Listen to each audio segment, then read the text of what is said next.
Hola compañero, ¿qué tal? Muy buenos días nuevamente a todos nuestros oyentes y televidentes. Estamos ya conectados a través tanto de radio, de la televisión, las señales de cable, así como el Facebook, el YouTube. A esta hora de la mañana, como lo habíamos anunciado desde ayer, estamos en contacto y ya reunidos aquí con Antauro Humala. Casi 18 años después, está nuevamente aquí en la ciudad de Tacna.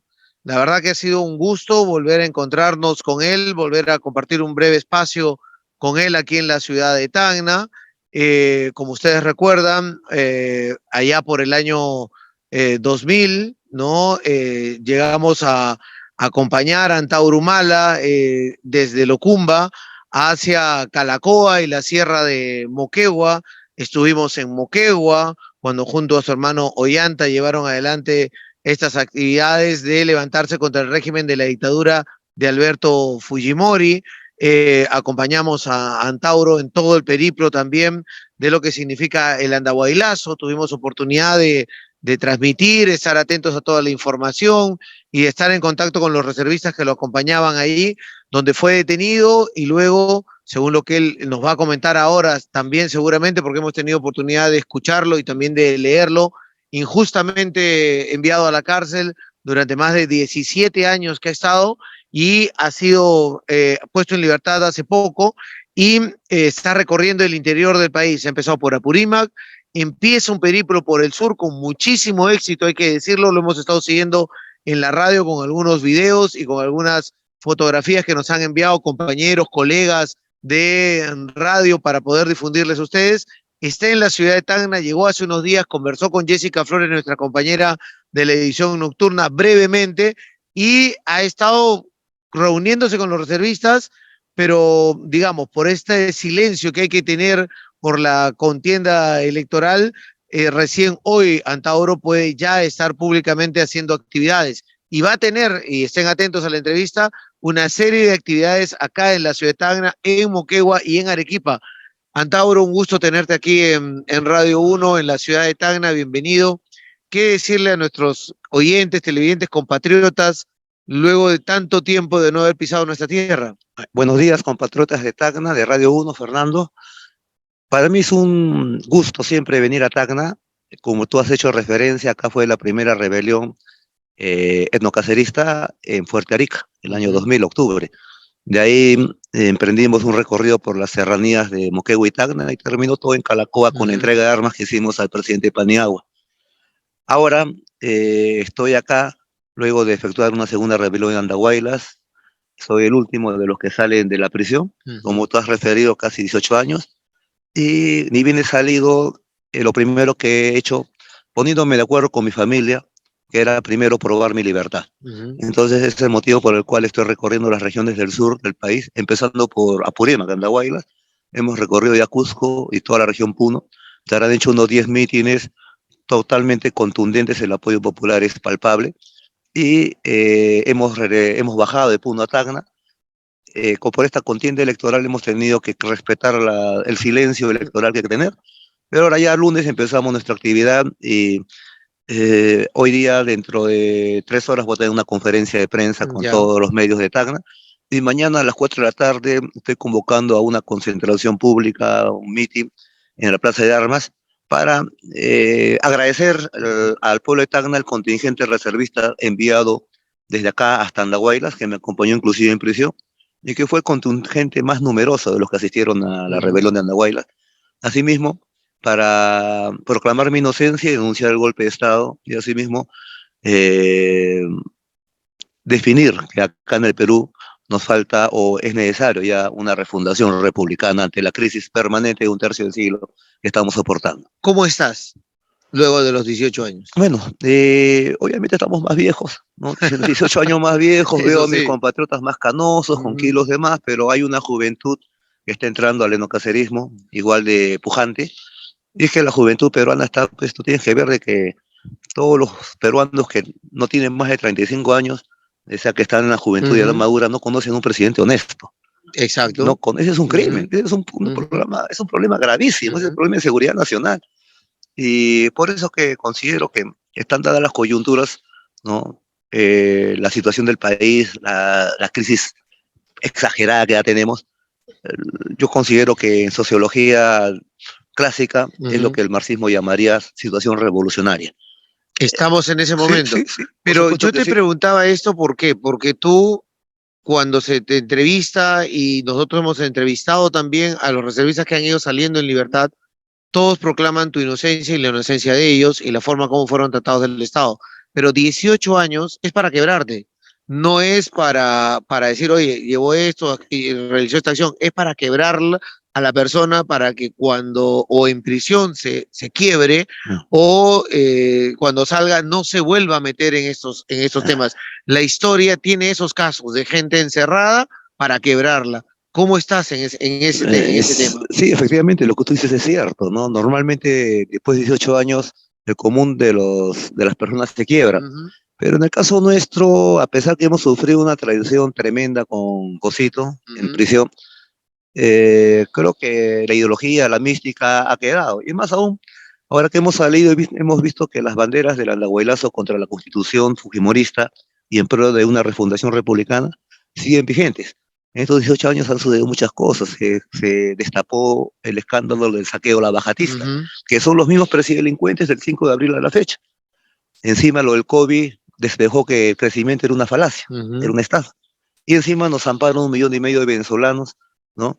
En que el trabajo está prácticamente inalcanzable, un trabajo decente para los peruanos. Entonces estamos viendo que todos estos factores se han cruzado y han dado una situación que yo llamo histórica, ¿no? Y por eso que considero que más allá de derechas e izquierdas que han fracasado en el Perú, estamos viendo la derecha ha fracasado 2 siglos y la izquierda con los mismos vicios viene fracasando, pues no queda otra cosa que el sentido común patriótico que yo llamo, ¿no? Y eso arranca por un nuevo contrato social.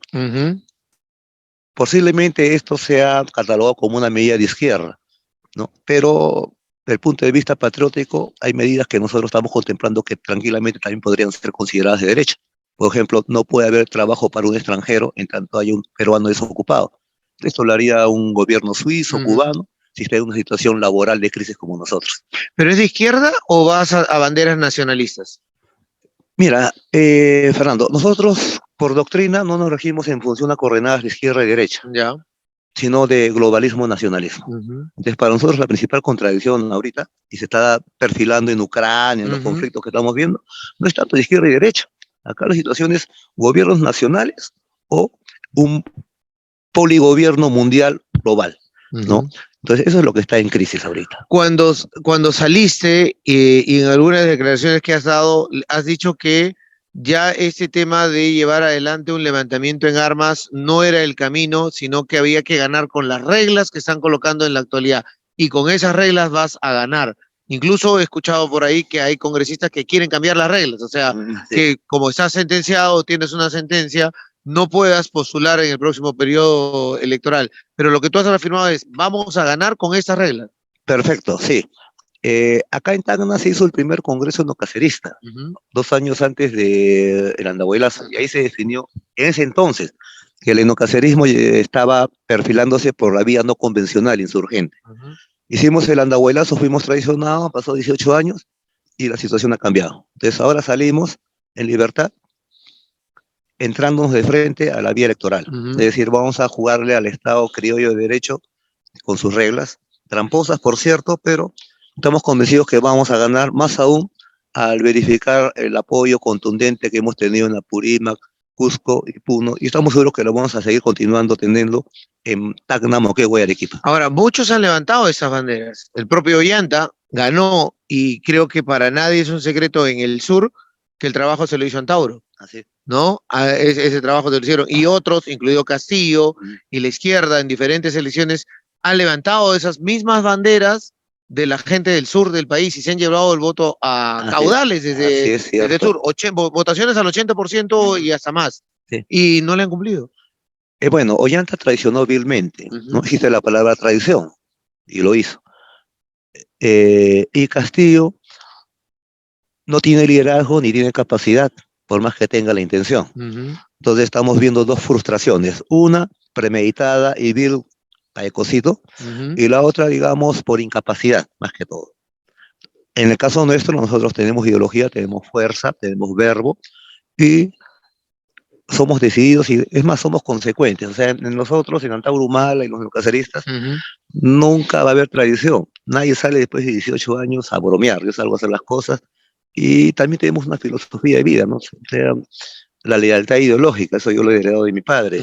Y no hay posibilidad alguna que yo claudique en mi ideal y rescatar el proyecto traicionado por Ollanta y también lavar mi apellido. Y te voy a ser sincero en ese tema. ¿Cómo lideras a grupos que no han estado bajo un mando durante tantos años y que han levantado banderas y que también han postulado de repente alcaldías, incluso acá en Tacna hemos que tenido congresistas y que no han dado la talla de repente? Toda la razón. ¿Cómo llegas otra vez a unirlos? Porque todo el mundo te está siguiendo, todo el mundo se está colgando de Antauro y te están jalando, es lo que yo percibo, como Tupac Amaru, cada uno es el dueño de Antauro. ¿Cómo logras amalgamar, juntar a todos que han estado divididos por intereses o levantando las banderas de Antauro? Bueno, en cuanto a los reservistas y no caceristas, ahora que yo salgo, de manera natural y espontánea se están unificando a mi alrededor, Ya. ¿no? Y es natural, porque yo siempre los he comandado no solo con la palabra, sino con el ejemplo. Es ahora que estoy haciendo la gira, hay una conglomeración tremenda de reservistas de todas las tendencias, que seguramente las que tú refieres. Por supuesto que hemos tenido congresistas reservistas que han dado pena, que no han hecho ni una diferencia con el resto.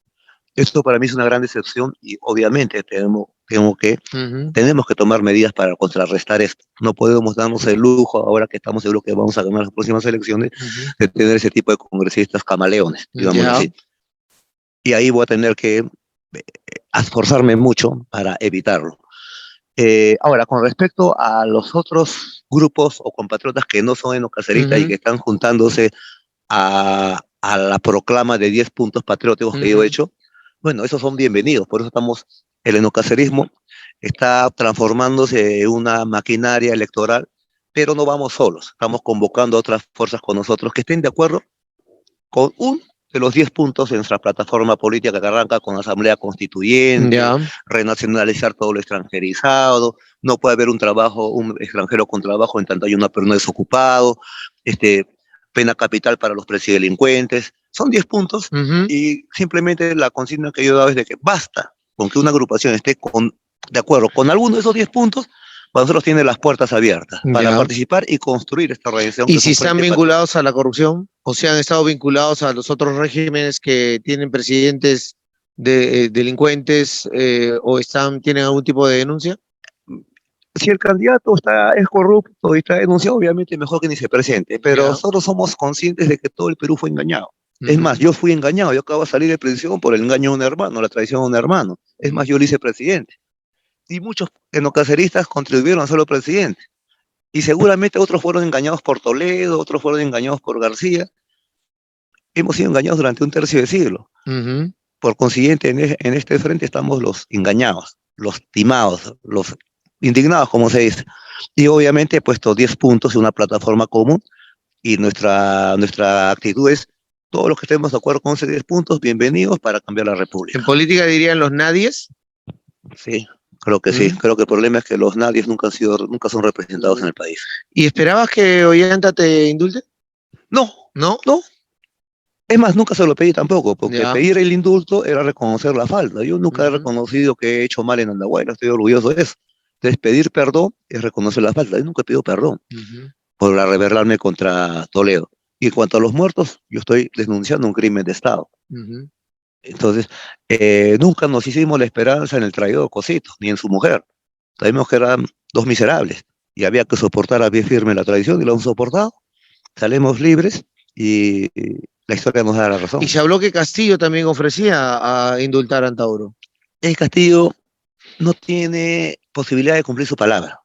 Quizás haya pensado cumplirla, pero no tiene don de mando, no tiene fuerza y no tiene coraje para hacerlo. Es decir, un periodicazo lo hace meterse debajo de la cama. Encima, estamos viendo, yo le he dicho, es un presidente pacoyunque, ladrón de gallinas. Pero a su lado, él es el epílogo, digamos, de algo más grande. de los presidentes de las bajatistas. Ujú. Y mientras él no cambie la constitución, ya sea de derecha o izquierda, va a terminar preso porque esta constitución produce presidentes delincuentes. Y un mal gobierno de Castillo no lleva la excepción de ese voto que también está cercano a Antauro Humala. No creo, no creo, porque como yo te dije, nuestro esquema no es de izquierda y derecha. Ya. Para nosotros, en términos históricos, el nudo gordiano de la historia es la captura de Atahualpa. Ujú. Entonces, para nosotros, los partidos políticos, su crónica empieza desde la derecha pizarrista versus la izquierda almagrista, en las guerras civiles. Nosotros nos ubicamos en la resistencia inca y Vilcabamba, los etnonacionalistas, ¿Pero tú eres Atahualpa o Huáscar? Manco Inca. Manco Inca. Profe, Bien, ahora, en este punto, apenas, te hablo del tema de Castillo, básicamente, se ha denunciado que tú has colocado al ministro de Defensa.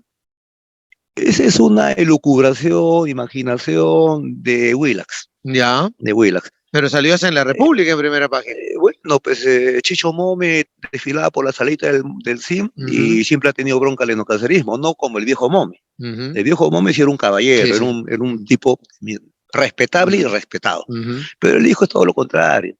El hijo es una prostituta.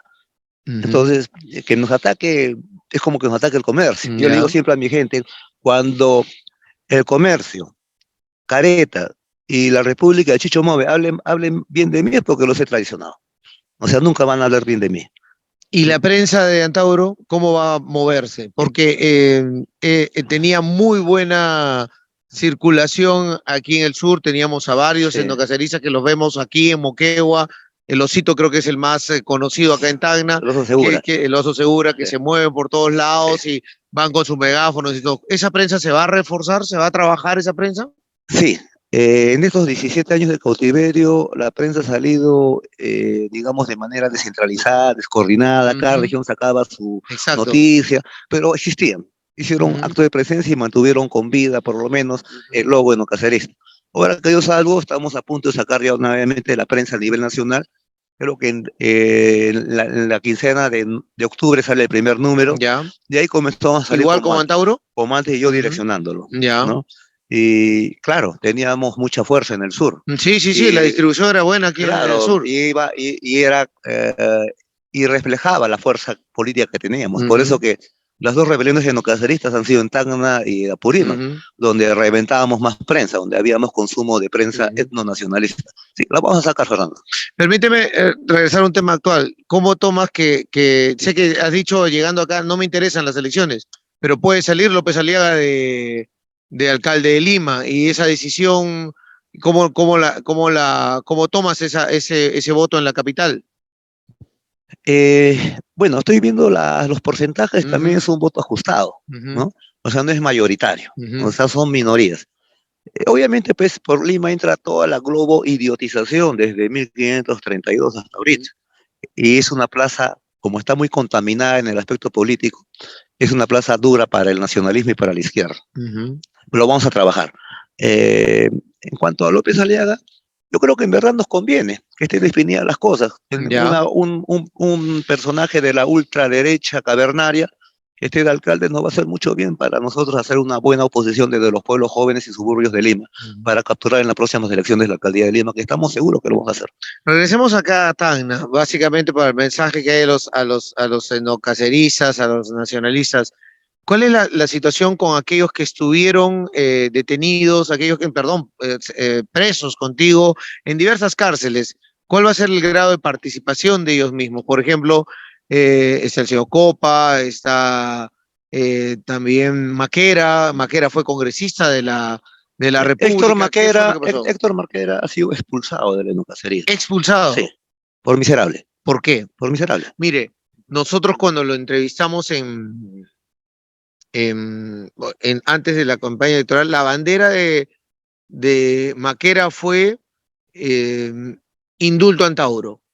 Y cada vez que tenía oportunidad de conversar con él, le preguntaba por qué había arreado esas banderas, porque así sea un congresista solitario. Y eso le dio el triunfo, porque ofrecía el indulto a Antauro. Pero engañó, engañó, Engañó, no, engañó. pero trabajaba junto a UPP, que era a Vega Antonio, el señor Vega Antonio. Sí, pero también lo engañó a Vega Antonio. A todo el También. mundo engañó. Ujú. Miserable. Ya. Natalie Condori. Con Natalie Condori, ella fue electa congresista por el nacionalismo. Nunca visitó a los reservistas presos ni a mi persona. Es decir, se entregó totalmente a los traidores Ollanta y Navín. Y ahora ha terminado en alianza No con el la veo, Progreso. diría que no me interesa, porque Pero no... te cuento, o sea, allá. porque es lo Seguramente, que de pronto, posiblemente. al momento de ser elegida, levanta banderas diciendo yo subí las rejas del Congreso cuando iban a ver el caso Ollanta Humala, llegué allá para luchar por ellos cuando era muy jovencita.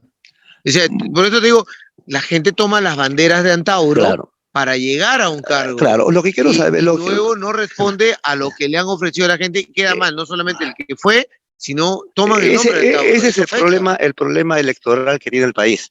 Porque llega un congresista y nadie le impide, no hay poder en el mundo que le impida mandar al demonio al partido político por el cual fue electo. Y estamos viendo grupúsculos que se forman, y ese es el problema del Congreso. Yo considero que se debe fortalecer al partido político. Porque si se fortalece al partido político, no habría tránsfugas. Si hay un tránsfuga, es reemplazado inmediatamente por el partido.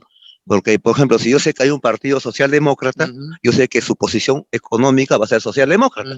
Y si hay un partido comunista, va a ser su posición marxista. Entonces yo por el partido defino la posición. Pero ahora como el partido no vale nada y los individuos hacen todo, entonces no saben dónde están parados. Y ese es también el problema electoral que tenemos. En el caso de Natalie, bueno, Natalie fue electa. El problema es que ellos son del partido, pues. Del partido, o por lo menos de la ideología que ustedes propugnaban. Claro, mire, para empezar, Ollanta, en la rebelión de Locumba, la pasó escondido en un departamento acá de la señora Luz Mercado. O sea, él dio la rebelión por televisión, porque se desertó al segundo día. Yo hago la rebelión, claro, yo estaba a las alturas. Entonces yo fundo el periódico y obviamente pues, hicimos un trabajo para Ollanta. Ollanta nos traicionó, es un hecho histórico. Mucha gente, cuando yo estoy preso, tenía por optar o con la lealtad con Antauro, que está preso y anulado políticamente en ese momento, o nos vamos con Ollanta y Nadine, que sabemos que son traidores, pero que están en el poder. Obviamente, pues imagino que Natalie Condori tomó su elección. Bueno, pues se alineó con los traidores.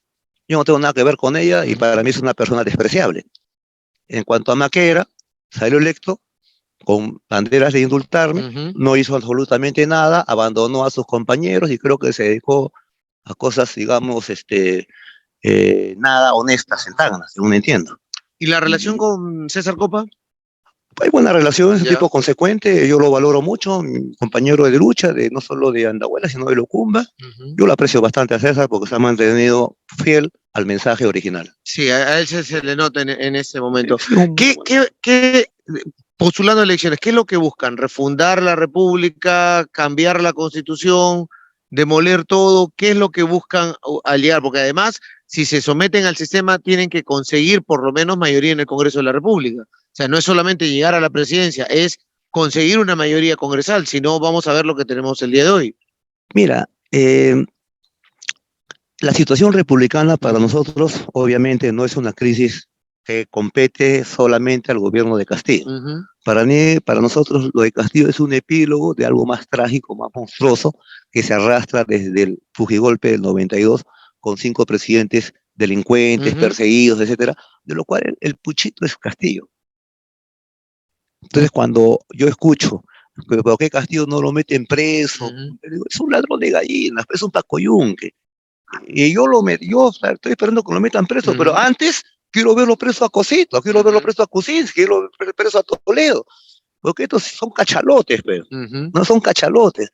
Y eso es lo que yo entiendo que a la gente le indigna, ¿no? Quieren meter preso al ladroncito de gallinas y no meten preso a los cachalotes. Ahora, para nosotros se necesita un cambio republicano, pero no en función a la constitución actual de Fujimori, que nadie firma, que para mí es un papel higiénico. Tenemos que hacer el cambio constitucional o la refundación republicana en función a la constitución del año 79, específicamente en función a su último artículo, que es el número 307. Y en ese artículo 307 se establece que esa constitución sigue vigente aún con el Fujigolpe. Es lo que establece.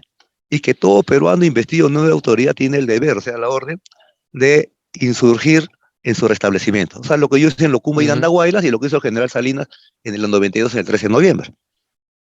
Entonces ese artículo 307 nos da la llave perfecta para que un gobierno fuerte, Ya. de una vez, derogue la Constitución, cierre el Congreso y conmina a los congresistas a abjurar el 93 y no se les mete preso.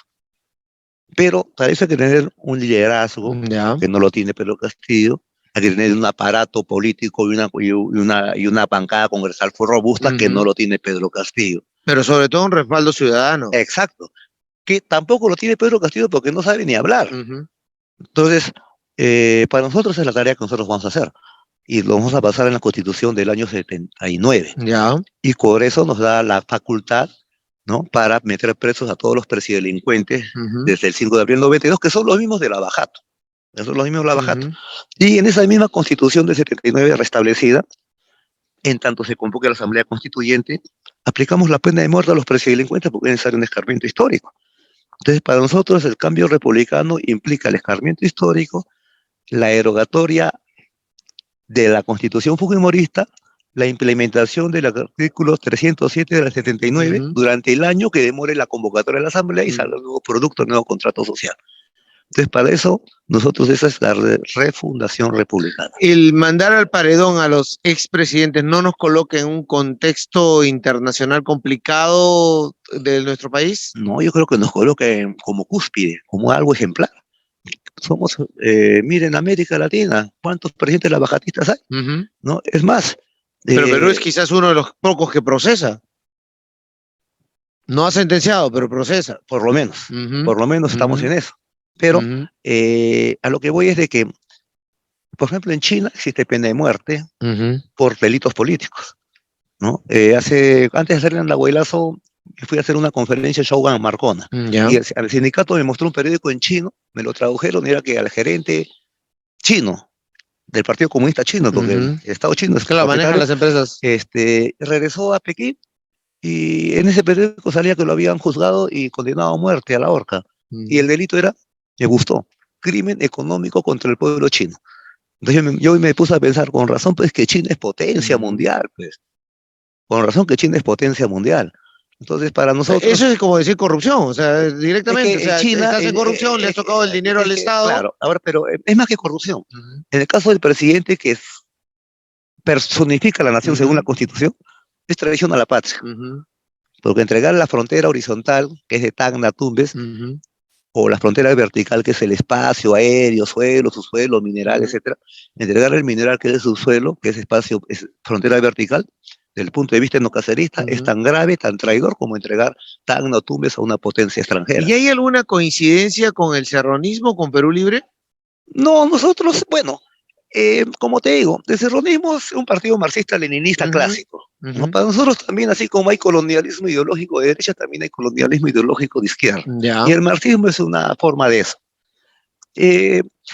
Para nosotros no hay coincidencias ideológicas con el marxismo, salvo lo concerniente a justicia social, ¿no? Porque para nosotros, si bien es cierto, nosotros somos etnonacionalistas, reivindicamos la etnia original y ancestral, que para nosotros es la original de nuestro mestizaje, la de Manco Cápac y Mama Ocllo.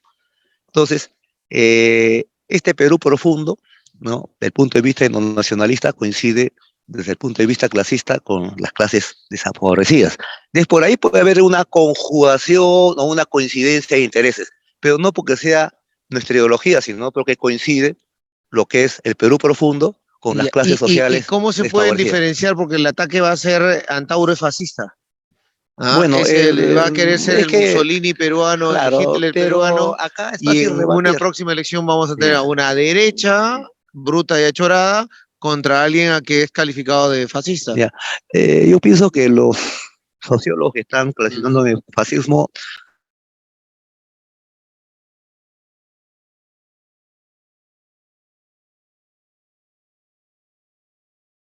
empresariado. Nosotros estamos contra el empresariado extranjero. Entonces sería un fascismo popular el nuestro, de izquierda, hasta de izquierda podría ser. Entonces, no corresponde esa clasificación a nuestra posición.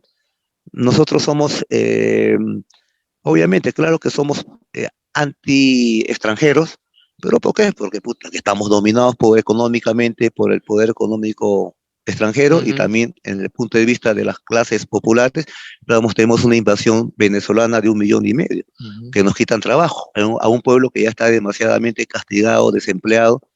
Entonces, para nosotros, obviamente, una de las primeras medidas es expulsar a todos los venezolanos que regresen a sus tierras, porque no podemos... ¿Y ni siquiera se quedan los que aportan algo? En absoluto. Los extranjeros deben hacer turismo y gastar acá y comer rico en el país de los anémicos, pero no pueden quitar trabajo. Igual que en otro país. En otro país un peruano no puede trabajar, tiene que hacer turismo y gastar, o a menos que trabaje clandestinamente. Entonces nosotros no vamos a permitir que los extranjeros trabajen acá, que hagan turismo, que gasten su plata, que coman rico, que consuman. El trabajo es para los nacionales.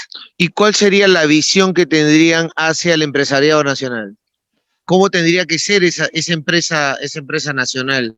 Escuchaba a Bermejo, por ejemplo, hace unos días en una entrevista que hablaba también que quería postular al presidente de que había que buscar la industrialización del país, que si bien las minas son explotadas por empresas extranjeras, deberían empezar a ese mineral a ser productivo en el país, a no subirlo en un barco y llevarlo a China y que nos devuelvan el material luego procesado. Que acá hay que industrializar con empresas del país, claro, privadas, pero te pregunto, ¿cuál es tu visión del empresariado nacional que deberíamos tener?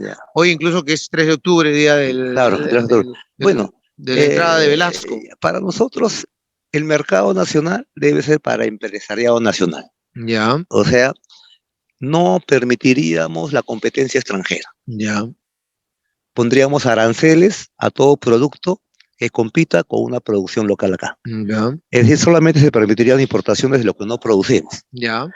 Entonces el empresariado nacional sería el gran privilegiado, como en el Plan Inca de Velasco. Ahora que estamos 3 de octubre, sí. Para nosotros es muy importante revisar el Plan Inca porque la situación es la misma, solamente estamos modernizados con el Internet y la informática, después seguimos igual. Y en el Plan Inca de Velasco se establece que el mercado nacional debe ser para el mercado nacional, perdón, para el empresariado nacional. No somos comunistas. Esa es la gran diferencia. Ahora, hay que definir. Pero el empresario nacional está a la altura, no está todo para nosotros, poco para ellos.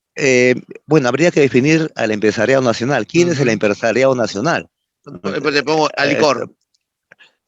Bueno, no sé si Romero es peruano o extranjero. El grupo de Interbank, por ejemplo, bueno, que tiene las farmacias y todos los monopolios. Bueno, por ejemplo, la industria farmacéutica en manos de Chile. Tienen que ser expulsados. La industria farmacéutica debe estar en manos peruanas. Ahora, hay que ver pues, si ese empresariado nacional es nacional. Por ejemplo, yo digo, ¿no? Pedro Pablo Kuczynski llegó a ser presidente de la República. Tenía DNI peruano, pero no tiene, para nosotros es extranjero. O sea, el DNI, no hay, o sea, el peruano de DNI para nosotros se debe subordinar al peruano de ADN. Fujimori es peruano de DNI, no tiene nada, es asiático, pero ha sido presidente. Elian Carr sacó su DNI en Cusco, o sea, es más peruana que tú y yo, porque mi DNI es de Ayacucho, tu DNI es de Tacna. O sea, entonces estamos viendo pues, que acá regalamos la nacionalidad. Entonces cuando me dicen el empresariado nacional, bueno, pues que sea nacional de ADN, pues no de DNI. Y claro, esa es nuestra posición. Y por supuesto, pues, para nosotros, como yo te he dicho, el mercado tiene que ser ante todo para el empresario. ¿Y qué revisaría del Plan Inca o qué actualizaría del Plan Inca de Velasco? El Internet y la informática. Ya. Porque, como te digo, eso fue escrito en los años 70. Pero ahora, al año 2022, ya 50 años después, yo lo he leído. ¿No? Lo he leído, casi me lo sé de memoria. Y te digo que la situación es la misma, porque el Plan Inca de Velasco tiene 3 párrafos. Situación, cómo está la cosa, misión, lo que hay que hacer, y ejecución, cómo hay que hacerlo. La situación es igualita que en 1968, todavía estamos peor. ¿No? Entonces, nos ha aligerado la chamba porque no somos descubridores de la pólvora. Siempre hay referencias. Entonces, yo cuando soy Antauro Humala y miro a una referencia atrás para transformar la República, ¿a quién veo? Lo veo a Castillo, lo veo a Kuczynski, lo veo a Alan García, lo veo a Toledo, lo veo a Cosito, lo veo a Fujimori. Pura lacra. Y tengo que ir más atrás. ¿A quién sigo viendo? A Morales Bermúdez, el felón, el que ha sido muerto por cadena perpetua por un tribunal de la Unión Europea traidor a Velasco. Y tengo que seguir más atrás. Y me encuentro con el proyecto nacional de Velasco que no llegó al éxito porque fue traicionado. Pero nos va a servir. Entonces, a mí lo que me sirve mucho es el Plan Inca. Y me ha aligerado la chamba porque estamos haciendo un plan de gobierno en base al plan de Inca modernizado a la situación del siglo Y XXI. podría haber una verdadera reforma agraria, no lo que está haciendo hoy el gobierno, porque lo intentó Velasco, no lo consiguió en su momento, pero podría haber, ¿tú crees, en el Perú una verdadera reforma agraria? No la pantomima que ahora no pueden ni Claro, comprar insumos. claro, totalmente. Es más, yo creo que si Velasco no hubiera hecho esa reforma agraria en el año 70, Ujú, imperfecta, todo, había que hacerla de todas maneras porque si no, Sendero lo hubiera podido capturar el poder 20 años después. ujú, O sea, era necesario destapar la olla de presión ujú, social que se acumulaba durante exacto. siglos. Ujú, Ahora, como tú dices, esto es una pantomima, la segunda reforma agraria. ujú, Nosotros consideramos que sí podríamos hacer una segunda reforma agraria porque ahora las grandes irrigaciones, más que todo del norte, las han entregado a grandes empresarios, a grandes conglomerados empresariales extranjeros. No es los ujú. peruanos los que están siendo los beneficiados con las grandes irrigaciones, inclusive también acá en Arequipa. Eso es una burla a la gente, ¿no? Es decir, Totalmente. les dan toda la emoción, la parafernalia de la represa, la irrigación, y cuando viene el momento, las grandes empresas vienen y cobran todos los terrenos y los dejan a ellos en el aire. Es que tenemos la ineptitud gubernamental, ¿no? De un presidente como Castillo Ujú. y toda la burocracia que se ha acumulado en los ministerios desde hace décadas, que prácticamente son un gran problema para cualquier presidente. ¿Y qué harían con respecto a ustedes al tema de la educación? Para mí, la educación en el Perú tiene tres problemas. Problema de currículas, problema de proteínas y problema de salarios. Empezamos por el problema de proteínas. Ya. Un alumnado, como ahora sabemos que el Ujú, 40% de la población infantil está con anemia, ujú, es un material poco dable para educar. El material humano está erosionado. ujú, Entonces es un problema que debe solucionar el Estado patriota, la alimentación de la infancia. ujú, Y yo digo, ¿no? Paradójicamente nos vanagloriamos de tener una culinaria la mejor del mundo, pero ujú. tenemos la mitad de la infancia anémica. Problema para la educación. Eso se tiene que solucionar. Dos, currículas, ¿no? Y eso no veo que lo ataque el SUTEP ni el CONARE. Ujú. No hay curso de historia del Perú, ni geografía del Perú, ni educación cívica desde el Fujimorato. Se ha barrido con Se eso. ha barrido porque nos quieren arrancar la memoria, nos quieren arrancar la identidad, que seamos un pueblo de humanoides. En eso nos quieren Ujú, transformar. Por eso que estamos soportando un tercio de siglos de presidentes delincuentes. Entonces, tiene que haber una currícula patriótica. Y tres, salarios. ujú, A pesar de que Castillo es maestro, creo que la escala salarial del magisterio no se ha incrementado sosteniblemente. ujú. Eso tenemos que nosotros arreglarlo.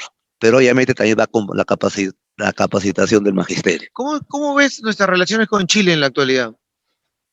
Bueno, está gobernando un presidente supuestamente de izquierda, Ujú, ¿no? También han gobernado varios presidentes de izquierda, como Bachelet, como Frei, creo que ujú. también.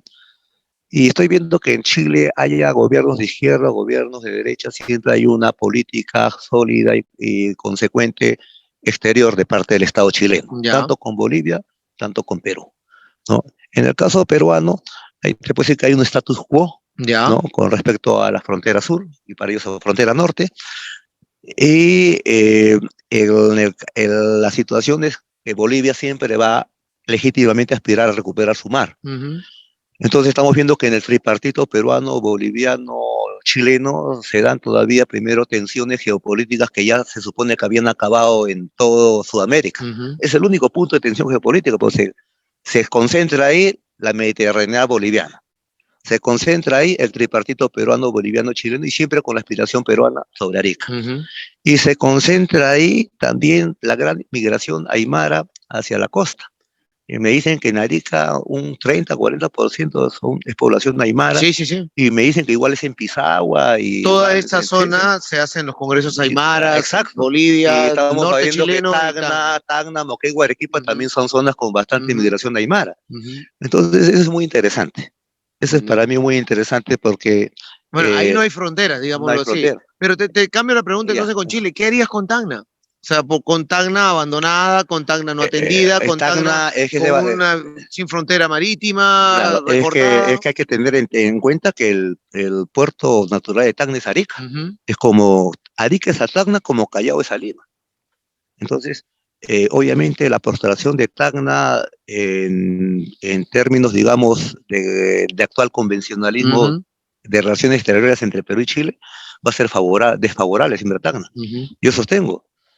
Eh, el etnonacionalismo, como heredero del velasquismo, nosotros todavía visualizamos la recuperación de Arica. Ya. Para nosotros es un problema impostergable. Es impostergable porque es cuestión también de honor nacional.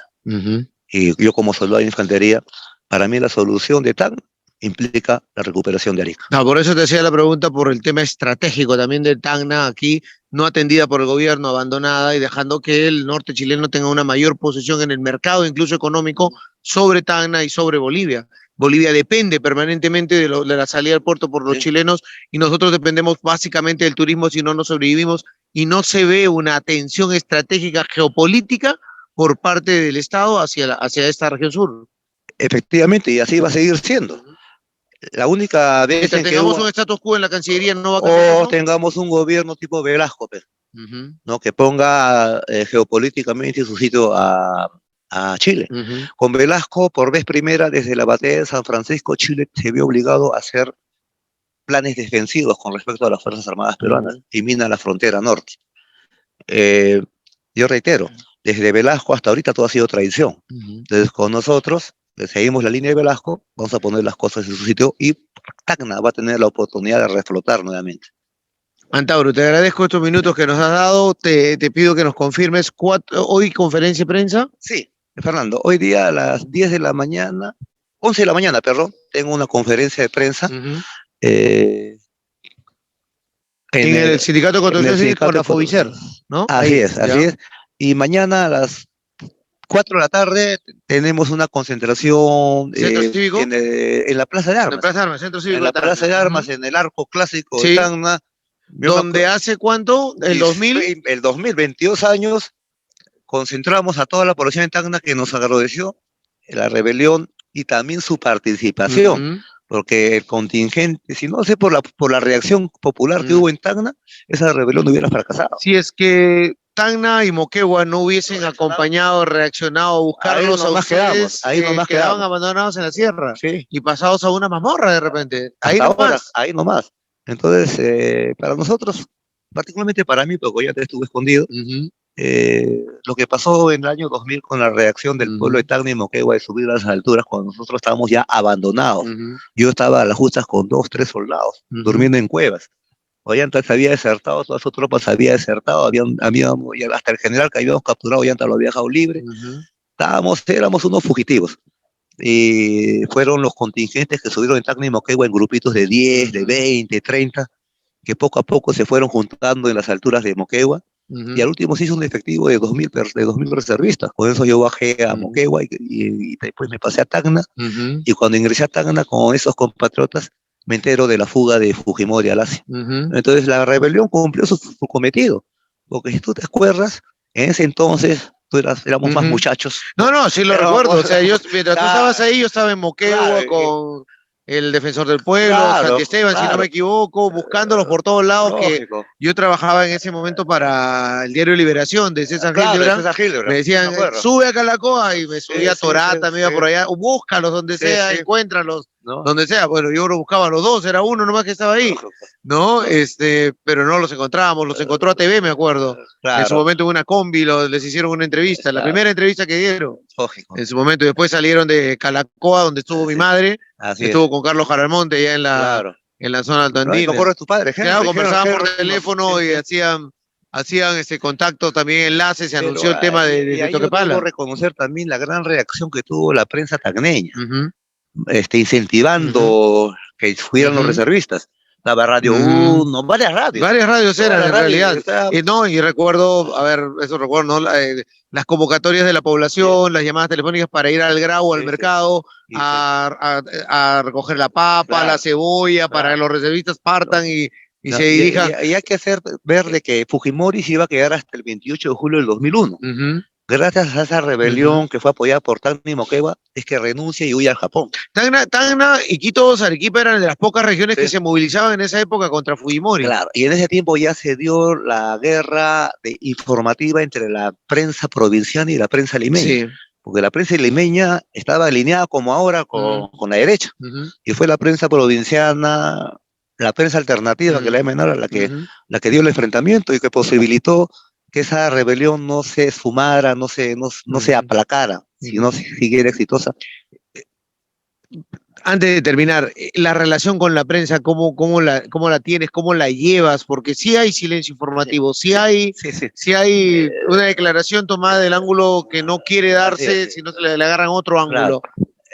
Y está manejada por una prensa concentrada en la capital de la República. Sí, mira, yo cuando salí de prisión, como yo he sido tan calumniado por la prensa de señal abierta limeña, me refiero más a la televisión y al grupo El Comercio, inclusive al grupo de Chicho Momia, yo opté por no darle una entrevista a la prensa limeña. Después, por eso quería entrevista de frente a CNN. Y sí doy entrevistas cuando voy a las regiones, doy con mucho gusto entrevistas a las radios de las regiones, y por eso estoy contigo acá, porque aparte que nos une una amistad. Con Radio 1, desde el comienzo siempre apoyó las rebeliones Desde que he el hecho. 2000, Desde hemos el estado 2000. ahí. Me apoyó en el 2000 en Locumba y en el 2005 con Andahuaylas. Exacto, estuvimos ahí. Eso yo lo tengo muy en cuenta. Ya, pero ¿esa prensa puede dar batalla? Está dando batalla y la está ganando. La está ganando.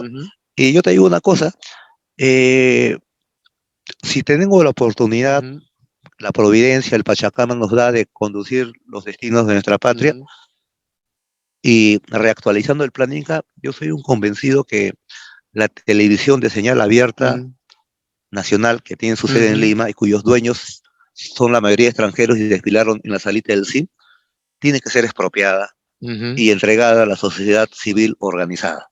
Y en esa cuestión no estamos descubriendo la pólvora, lo hizo Velasco, nosotros lo haremos mejor. Estamos hablando de la televisión limeña de señal abierta. No, sí lo recuerdo, o sea, es algo que debió haber hecho Toledo y no lo hizo en su momento porque todos habían pasado por la sala del CIN y esas personas que habían hipotecado su línea editorial, al no cumplir las normas que se tiene de ética y tu señal queda acá y la saco de licitación. Y es más, tú ves, no necesitaba más. Cuando yo observo, ¿no? Todos los periodistas de señal abierta limeña tienen ahí 30 años o un tercio de siglo ahí, en su puesto, en su set. Mónica Delta, Jaime Altaos, Nicolás Lucas, y tienen 30 años por lo menos en esa pantallita y no le han ganado a nadie, han ganado solamente un casting. Y esos son cómplices de la debacle de la nación, son cómplices de los presidelincuentes, o sea, son tan culpables del cuarto poder limeño como los otros tres poderes en la debacle republicana que estamos soportando. Bueno, el último resultado electoral muestra de eso, ¿no? El cierre de información a favor de Keiko Fujimori y en perjuicio de Castillo, ¿no? Y con el voto en contra también porque la prensa se había alineado en esa, no había sido mínimamente equilibrada. Por eso también tienen que ser escarmentados, y van a ser escarmentados. ¿A qué te refieres? Expropiados y encarcelados, porque son parte de la tradición. Estos son parte del cuarto poder criollo, es tan putrefacto y cómplice del primer poder ejecutivo que produce delincuencia de hace un tercio de siglo, del legislativo, que es la misma idiotez, y del poder judicial, que está pasando peor, son más delincuentes que el ejecutivo y el legislativo. Por eso digo, la república en sus tres poderes está putrefacta de putrefacción interna con su cuarto poder anexo.